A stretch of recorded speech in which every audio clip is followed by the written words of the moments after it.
ประธานอุทิศกุศลหายทานใหญ่สาลีกันตสิโลนับได้ว่าเป็นบุญใหญ่ประจำปีของสำนักวิปัสสนากรรมฐานที่จัดขึ้นติดต่อกันมาเป็นเวลา12ปีแห่งการจากไปของยะทานเพิ่นซึ่งปีนี้แม่นจัดขึ้นในระหว่างวันที่21-28กันยายน2025โดยในแต่ละปีแม่นได้มีการอุปสมบทหรือบวชพระสำหรับฆราวาสผู้ที่มีความสมัครใจและมีอายุ20ปีขึ้นไปได้เข้ามาบวชในงานบุญเพื่อฝึกปฏิบัติกรรมฐานและศึกษาพระธรรมวินัยภายใต้ผ้าเหลืองของพุทธศาสนาก่อนลาสิกขาในมื้อสุดท้ายของโครงการซึ่งกิจกรรมหลักในบุญครั้งนี้แม่นได้มีบุญผ้าป่าสามัคคีที่จัดขึ้นในวันที่27กันยาเป็นกองผ้าป่าจากศิษยานุศิษย์ของยะทานใหญ่สาลีกันตสิโลที่นำพาโดยพระอาจารย์วันคำวงศาสุรินทร์หัวหน้ากรรมาธิการปกครองสงฆ์ศูนย์กลางองค์การพุทธศาสนาสัมพันธ์แห่งสาธารณรัฐประชาธิปไตยประชาชนลาวพร้อมด้วยศิษยานุศิษย์เจ้าภาพเจ้าศรัทธาคณะสงฆ์จากศูนย์กลางองค์การพุทธศาสนาสัมพันธ์ลาวเมืองนาเสทงและวัดอ้อมข้างเขาห่วมแห่จากวัดป่าบุญนาลินบ้านนายางเข้าไปถวายอยู่วัดป่านาคุณน้อยโดยได้ตั้งขบวนแห่แต่ประตูโค้งหาสารวัตรเพื่อถวายรวมปัจจัยผ้าป่าทั้งหมด600กว่าล้านกีบหลังจากที่สำเร็จพิธีถวายผ้าป่าแล้วต่อมาในระยะตอนบ่ายหาตอนเล็กของวันเดียวกันก็ได้มีพิธีเทท้องหล่อพระพุทธรูป9องค์เป็นพระพุทธรูปปางสนมาน7องค์และปางสมาธิ2องค์โดยได้รับความเมตตาเข้าร่วมเป็นประธานพิธีโดยพระอาจารย์ใหญ่มหาเวทมเสนัยรักษาการประธานศูนย์กลางองค์การพุทธศาสนาสัมพันธ์แห่งสาธารณรัฐประชาธิปไตยประชาชนลาวพร้อมด้วยบรรดาญาติโยมอดีตการนำภาครัฐอำนาจการปกครองเมืองนาเสทงบ้านนาคูนและสาวพุทธเข้าร่วมการเฮ็ดบุญอากีนานุปทานอุทิศกุศล12ปีการจากไปของพระอาจารย์ใหญ่สาลีกันตสิโลก็ถือว่าเริ่มตั้งแต่วันที่20วันที่28กันยายน2025ก็มาฮอดวันนี้เป็นมื้อสุดท้ายของการจัดงานบุญก็ถือว่าผ่านมาก็ได้จัดกิจกรรมสำเร็จมาหลายกิจกรรมมีต้นว่าการบวชพระ80องค์กับสูตรพระไตรปิฎกอบรมศีลธรรมปฏิบัติกรรมฐานอบรมกรรมฐานในแก่พระบวชใหม่แล้วก็รอพระพุทธรูป9องค์ก็กิจกรรมสุดท้ายเป็นการเป็นว่าถวายผ้าป่าสามัคคีทำบุญใส่บาตรยกยอดช่อฟ้าก็ถือว่าสำเร็จตามเป้าหมายแล้วก็ได้เป็นว่าผลสำเร็จตามจุดประสงค์ที่วางเพราะฉะนั้นบุญดังกล่าวนี้ก็ประสบผลสำเร็จอันที่1เป็นอย่างย้อนศิษยานุศิษย์ของพระอาจารย์ใหญ่สาลีกันตสิโลได้ต่อภูมิความสามัคคีได้เห็นความสำคัญของครูบาอาจารย์และก็ให้ความเคารพมาแสดงความกตัญญูกตเวทีต่อพระอาจารย์ใหญ่อันที่2เป็นศรัทธาทั่วไปที่เป็นว่าเข้าใจในการทำบุญและก็เห็นความสำคัญของการเฮ็ดบุญในพุทธศาสนาก็ได้มารวมกันนะครับอุปถัมภ์คำสู้แล้วก็อันที่3เป็นบุคคลที่เป็นอุปสมบทอุปสิกาที่เคยอุปถัมภ์คำสู้อาจารย์ใหญ่สาลีกันตสิโลและวัดป่านาคุณมาตั้งแต่หลาย10ปีก็ได้มาร่วมกันว่าพลังบุญพลังความสามัคคีในการเฮ็ดบุญในครั้งนี้แสดงออกเห็นได้เช่นว่าเวลาจัดกิจกรรมถวายผ้าป่ารอพุทธรูปในยกยอดช่อฟ้าแล้วก็เวลาตักบาตรคือเห็นว่าศรัทธาชนชิตญาติโยมก็ทำก็ได้มาอย่างดวงดาวและเป็นขบวนกดขึ้นซึ่งแสดงเห็นว่าทุกคนที่มาเนี่ยล้วนแล้วแต่เคารพต่อพระรัตนตรัยเคารพต่อพระพุทธพระธรรมและเคารพต่อพระสงฆ์ก็คืออาจารย์ใหญ่สาลีกันตสิโลจึงได้พากันมารวมพลังในการสร้างบุญในครั้งนี้ก็คือว่าประสบผลสำเร็จอย่างจบงามและก็ตามที่ประสงค์ที่หวังสำหรับในงานบุญครั้งนี้นอกจากญาติโยมชาวพุทธที่มาร่วมทำบุญแล้วที่ขาดบ่ได้ก็คือศิษยานุศิษย์ของยะทานใหญ่สาลีกันตสิโลทั้งพระสงฆ์และฆราวาสที่ได้ตั้งใจเดินทางมาร่วมทำบุญเพื่อแสดงถึงความรู้บุญคุณและนึกถึงคุณงามความดีและผลงานที่พระอาจารย์เพิ่นฝากฝังไว้ในคราวที่ยังมีชีวิตอยู่ในนามขน่อยหรือว่าอาตมาภาพ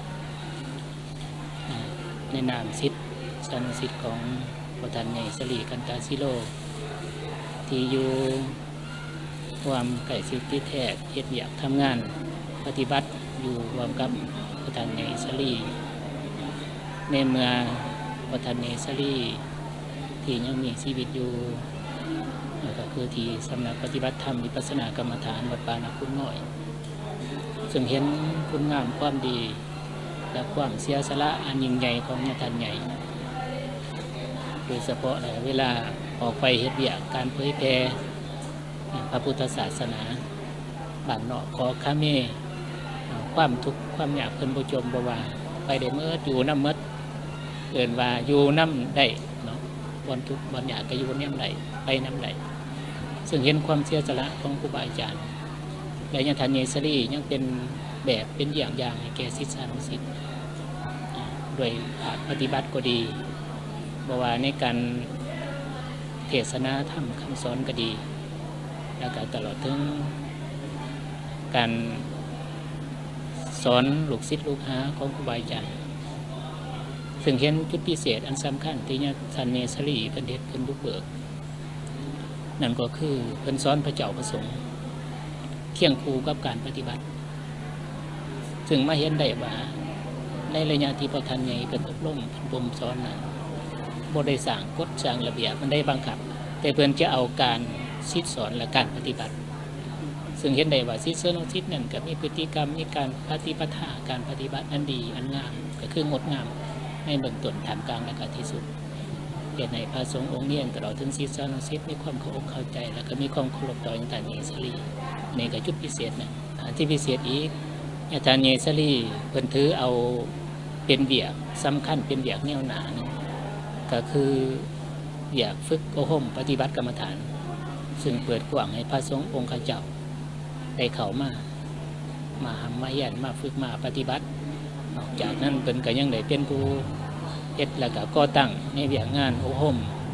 ซึ่งเฮ็ดให้มีบทบาทมีผลงานมาเท่าทุกปัจจุบันนี้ซึ่งโครงการนั้นเพิ่นเรียกว่าโครงการข้อพ่อตอนแต่ก่อนซึ่งในนั้นมันก็มีเวียกงานอบรมศีลธรรมปฏิบัติกรรมฐานอย่างงานเรียกว่าอบรมผู้ฟื้นฟูกว่าผู้ศูนย์บำบัดเสพติดอบรม SIV แล้วก็อบรมศูนย์พัฒนาชุมชนแล้วก็เปียกลงศูนย์ทงพงท่าบ่อ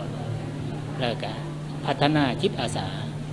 แล้วก็โครงการอื่นๆที่ญาติท่านในที่เพิ่นให้ความสำคัญในการก่อสร้างเปียกงานซึ่งในนั้นเพิ่นให้มีย่ามแล้วก็ความหมายเพิ่นให้คติเตือนแก่ลูกศิษย์ลูกหาพระเจ้าพระสงฆ์ว่าเฮาเป็นพระสงฆ์ลาวที่เฮ็ดเวียกบ่ว่าย่ามใดเฮาก็ติดพันกับสังคมแต่ถ้าเฮาบ่เฮ็ดเวียกช่วยเหลือสังคมก็จะถิ่มเฮาสังคมก็จะหันหลังให้เฮานั่นญาติท่านนี่เพิ่นจึงให้ความสำคัญบ่ว่าย่ามใดบ่ว่าทั้งฝ่ายพระเจ้าพระสงฆ์องค์การพุทธศาสนากับแนวทางของภาคของรัฐก็ติดพันกันเกี่ยวพันกันในการเฮ็ดเวียกการสร้างสาพัฒนาเป็นต้นแม้กระทั่งสร้างโรงหมออยู่เมืองนาสายท่านนี้ก็นำหน้าพระทางเฮ็ดก็เฮ็ดว่าประสบผลสำเร็จแต่เพิ่นยังมีคติเว้าอยู่ว่าค่าของคนอยู่ที่ผลของงานค่าของงานอยู่ที่การกระทำนี่คือคำเว้าของญาติท่านใหญ่เสมอแต่ในพร้อมเดียวกันนั้นเพิ่นก็ยังให้เน้นกับศิษยานุศิษย์ว่าเฮ็ดหยังทำหยังก็ให้เป็นบุญยืนให้เป็นบุญย่างให้เป็นบุญเฮ็ดให้เป็นบุญเว้าให้เป็นบุญก็คือหมายความว่าเอาความดีเป็นตัวนำเอาใจดีเป็นตัวนำเอาใจบุญเป็นตัวนำเอาเฮ็ดหยังก็จะประสบผลสำเร็จจะดีงามต่อสังคมต่อประเทศชาติต่อศาสนาสบายดีบรรดาทานเนาะมื้อนี้ถือว่าทางองค์การปกครองเมืองนาเสทองกับแนวเราสั่งชาติและทางอปสเมืองร่วมกับวัดป่านาคูน้อยได้จัดกิจกรรมโดยเฉพาะแม่นเฮ็ดเพื่ออุทิศหาทานอาจารย์ใหญ่สารีกันตสิโลครบรอบ12 ปี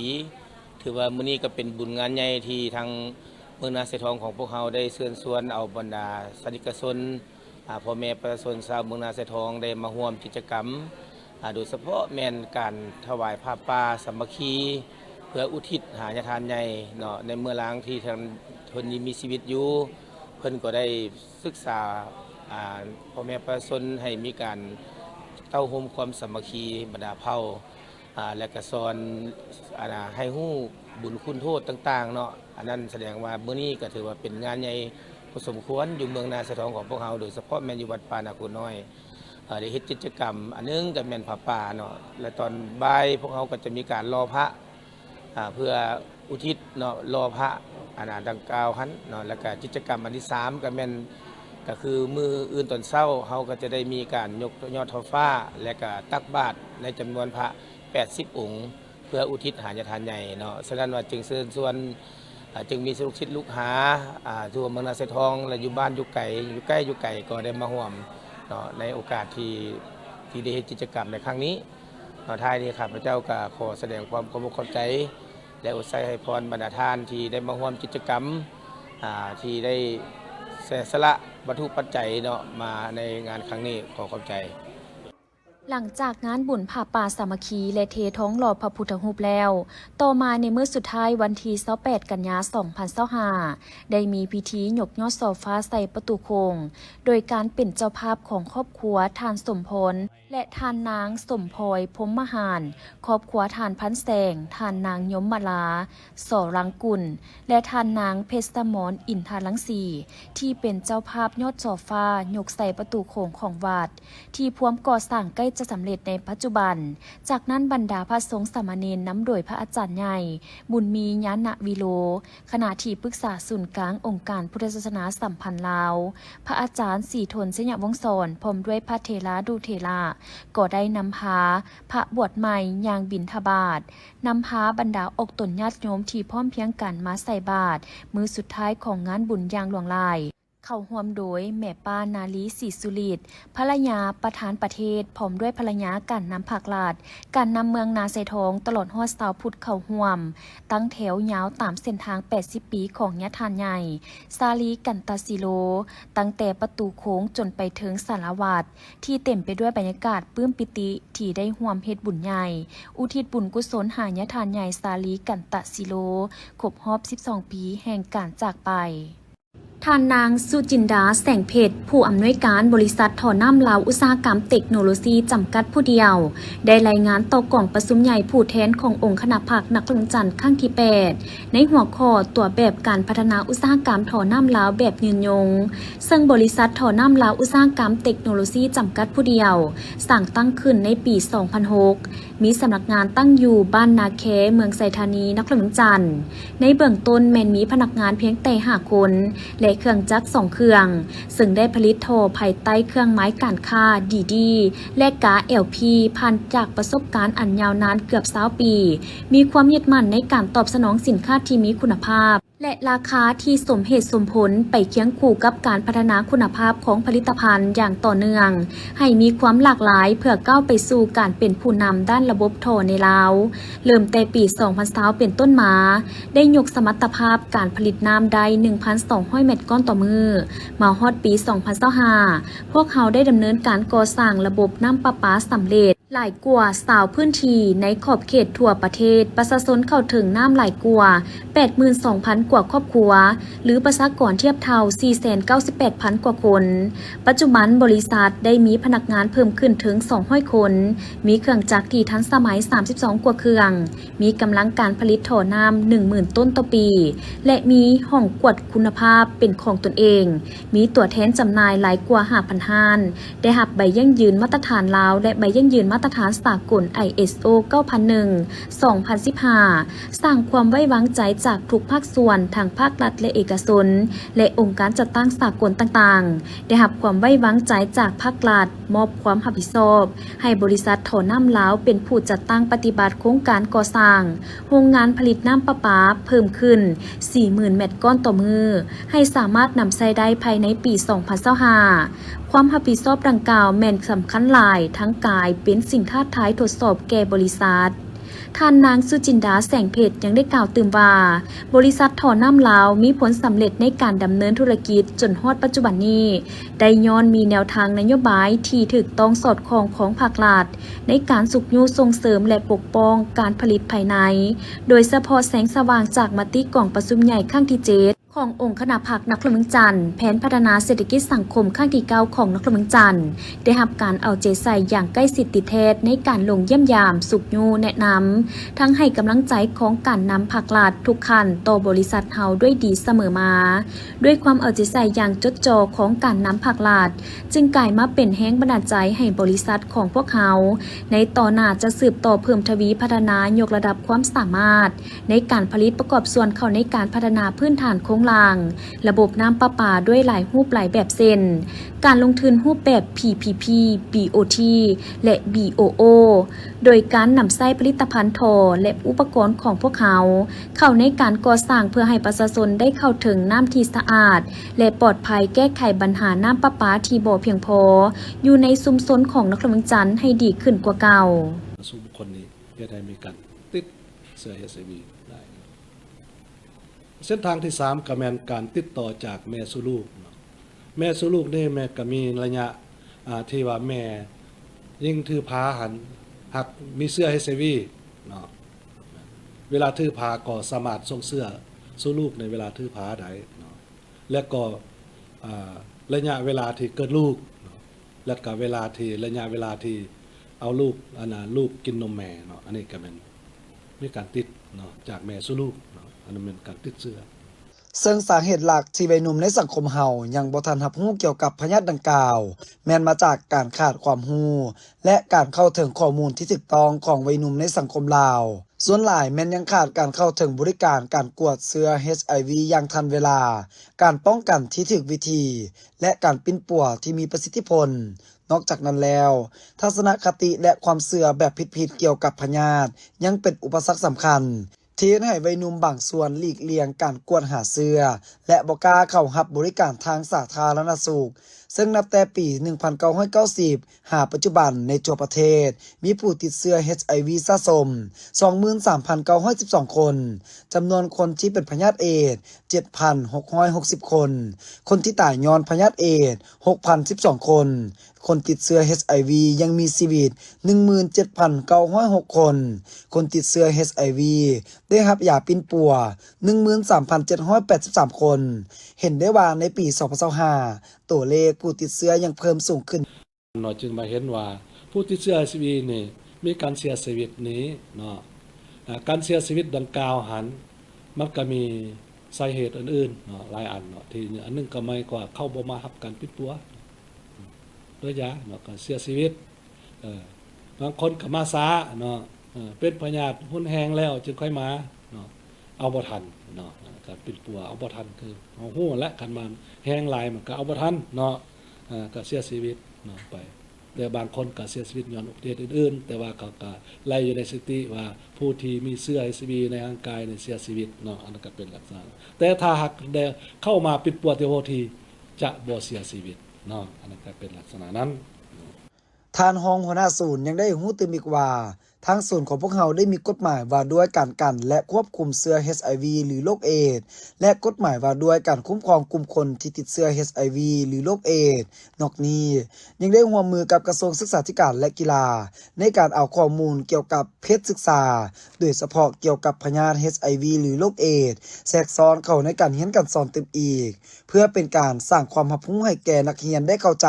รับรู้และวิธีการป้องกันเกี่ยวกับพยาธิดังกล่าวนอกจากนี้ท่านยังได้รู้เต็มอีกว่าในปัจจุบันผู้ติดเชื้อหรือมีความเสี่ยงสามารถเข้าไปกวดหรือปิ้นปัวอยู่ตามบรรดาห้องหมอขั้นส่วนกลางขั้นแขวงขั้นเมืองใดโดยบ่เสียค่า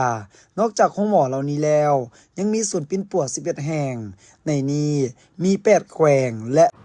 ในวันที่ 30 กันยายน 2025 ท่านพลอยคำหุ่งบุญยวงเจ้าแขวงไซสมบูรณ์พร้อมด้วยคณะนำของแขวงและเมืองอนุวงศ์ได้ลงเคลื่อนไหวติดตามสภาพบ้านก่อไฮเมืองอนุวงศ์ที่ได้รับผลกระทบจากพายุบัวลอยเฮ็ดให้เรือนซ่านของประชาชนได้รับความเสียหายและมีผู้เสียชีวิตโดยตามการบอกเล่าของประชาชนภายในบ้านว่าเวลาประมาณ 00 โมงกลางคืนได้มีฝนตกหนักเฮ็ดให้มีน้ำป่าไหลมาพัดเรือนประชาชนจำนวน 2 หลังพร้อมมีผู้เสียชีวิต 3 คน นอกนี้ยังมีเฮือนของประชาชนจำนวนหนึ่งที่อยู่ใกล้เคียงเขตดังกล่าวถูกน้ำท่วม เส้นทางมีการเปเพบ่สามารถสัญจรไปมาได้ แต่ปัจจุบันมีไอ้น้องทหารพร้อมด้วยภาคส่วนที่เกี่ยวข้องได้ประจำอยู่จุดดังกล่าวเพื่อเฝ้าระวัง และให้การช่วยเหลือประชาชนในเวลาฉุกเฉินส่วนความเสียหายทั้งหมดแม่นยังบ่สามารถประเมินได้ในการลงเคลื่อนไหวติดตามสภาพความเสียหายของฐานเจ้าแขวงพร้อมด้วยคณะในครั้งนี้แม่นได้แสดงถึงความเป็นห่วงเป็นใยของการนำผักหลัดก็คือการนำแขวงเสสมบูรณ์ที่มีต่อประชาชนตลอดมาทั้งยังเป็นการลงใกล้สิทธิแทศเพื่อปลอบขวัญให้กำลังใจแก่ครอบครัวที่ได้รับผลกระทบโอกาสดังกล่าวฐานเจ้าแขวงยังได้เน้นหนักให้ภาคส่วนที่เกี่ยวข้องโดยเฉพาะแม่นคณะกรรมการคุ้มครองภัยพิบัติขั้นแขวงจงหิบฮอนสรุปรายงานผลเสียหายขังนี้ให้ขั้นศูนย์กลางทางกักเก็บความช่วยเหลือเบื้องต้นให้แก่ครอบครัวที่มีผู้เสียชีวิตพร้อมนี้ท่านยังได้มอบเงินจำนวน5 ล้านกีบเพื่อเป็นการช่วยเหลือในเบื้องต้นเติมอีก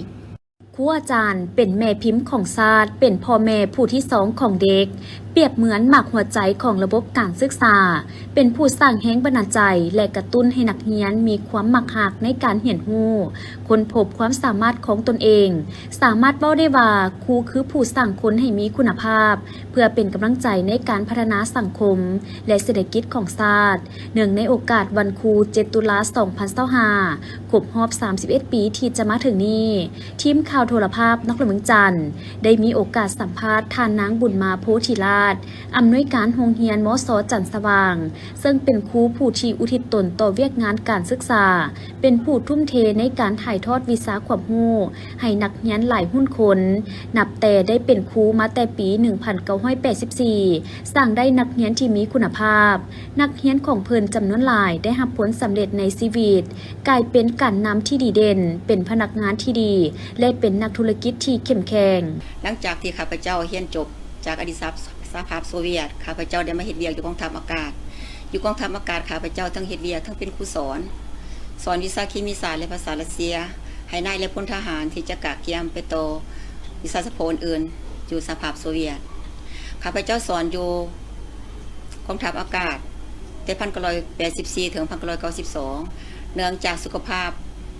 บ่พร้อมปานใดข้าพเจ้าได้ยกย้ายมาสอนอยู่โรงเรียนม.ปลายทงปงอยู่ม.ปลายทงปงสภาพในเวลานั้นก็ถือว่าพืชเครื่องเพราะว่าโรงเรียนกับบ่ทันสมัยคือปัจจุบันเนาะได้ใส่หัวคิดประดิษฐ์สร้างได้ใส่ความอดทนความพยายามเพื่อสร้างโรงเรียนโดยเฉพาะแม่นสังกะสีที่ฝนตกมามันก็ดังแล้วก็หัวแล้วก็ระดมทุนของนักเรียนและทุนของตัวเองส่วนตัวเขามาตีเพดานอยู่ที่นั่นได้สร้างเดินกีฬาบานทรงให้โรงเรียนม.ปลายทงปงสร้างนักเรียนเก่งเคมีศาสตร์ทั้งคันนครหลวงปัจจุบันนี้บรรดานักเรียนเก่งเขาเจ้าได้ประสบผลสำเร็จได้มาเป็นนายตำรวจเป็นนายทหารเป็นนายครู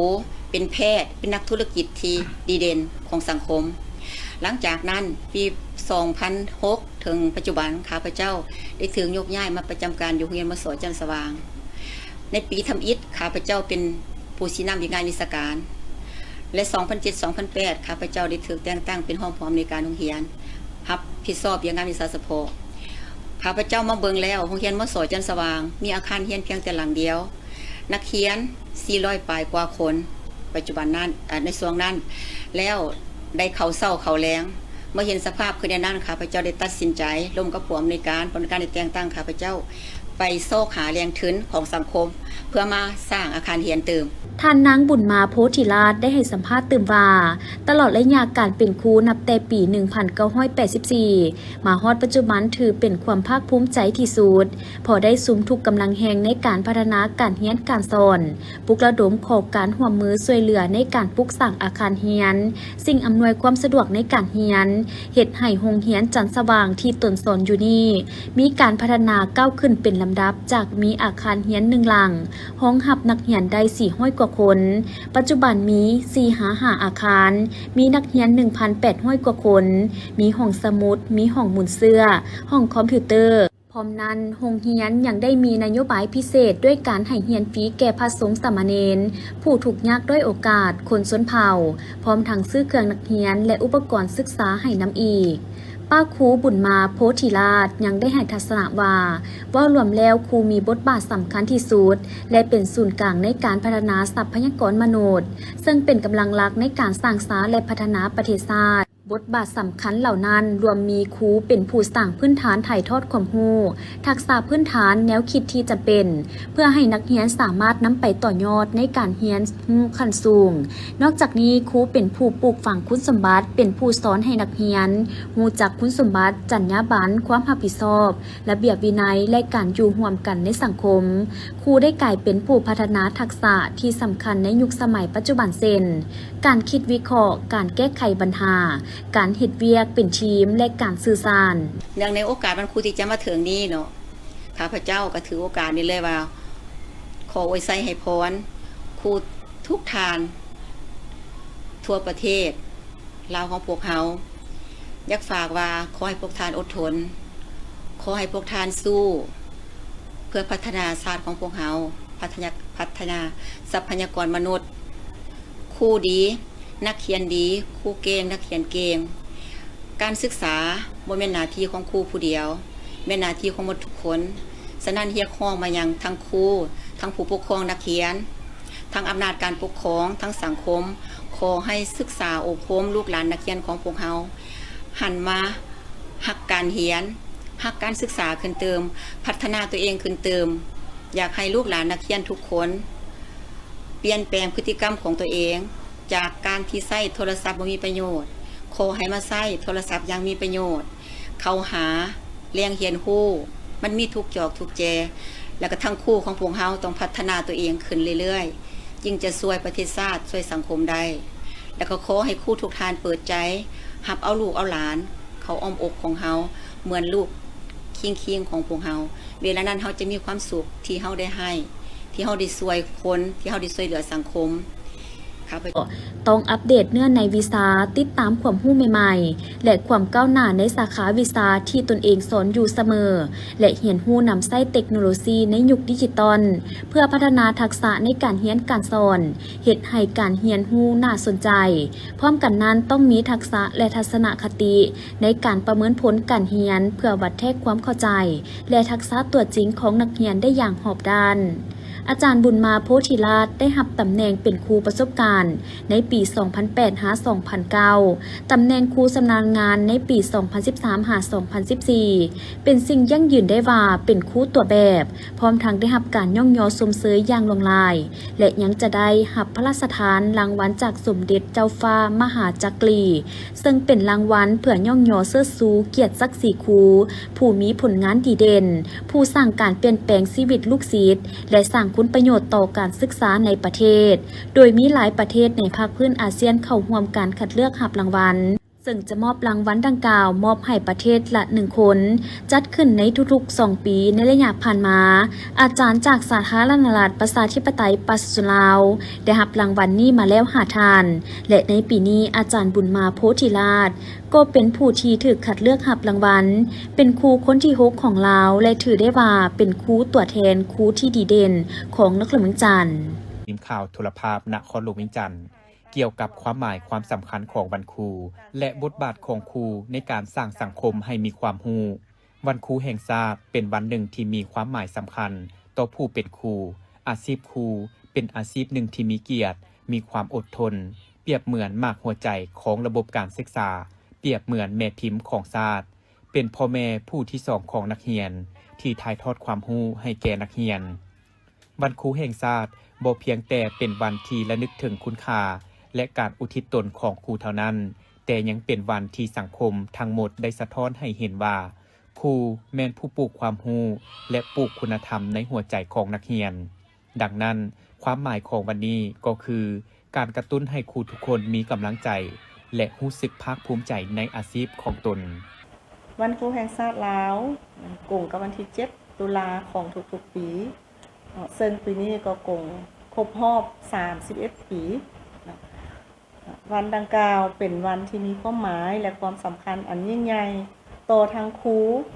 สังคมและประเทศชาติคำว่าครูนี่แม่นมาจากภาษาปาลีสันสกฤตที่แปลว่านัก